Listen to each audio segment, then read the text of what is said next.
Yung mga best friend nila eh. Si Len. Anong pangalan nun? Grace.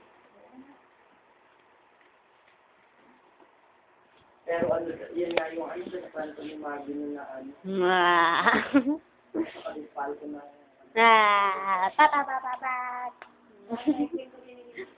Kasi sila magkakabarkada nun eh. Hindi lang yan nakasama sa amin, ang nakasama sa amin. Jervin ka.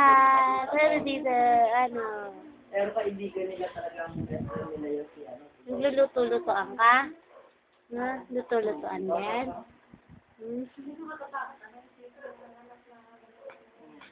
Ano daw? Nakalabas sa ng ospital. Tapos magpapatanggal lang ng tali. Seryoso ba yung pagpaggalon ng pagpaggalon? Hindi, hindi kasi.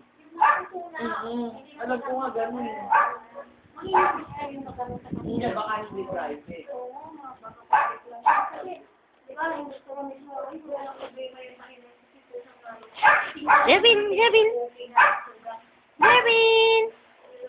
Carl! Jervin! Gusto niya rito nung sa pamilya.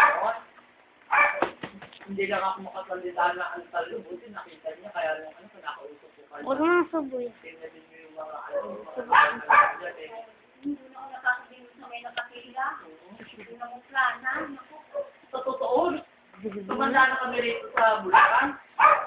Hindi kami nakakapagpa-doktor din eh, sa probinsyan. Kasi nga, ganun din, bibili ka rin ng mga gamot.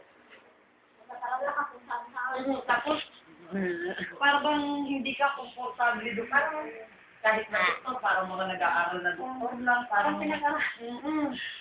pero sabi ko, sige, bahala ka kung ano, pero buti na lang nakita niyang sinervisin siya, nung makita niya mga ganun-ganun ng mga nganakan eh. Tapos, sakasabihin sa kanya na, meron kaming incubator, kaya lang eh, waiting yung baby mo. Ano yun?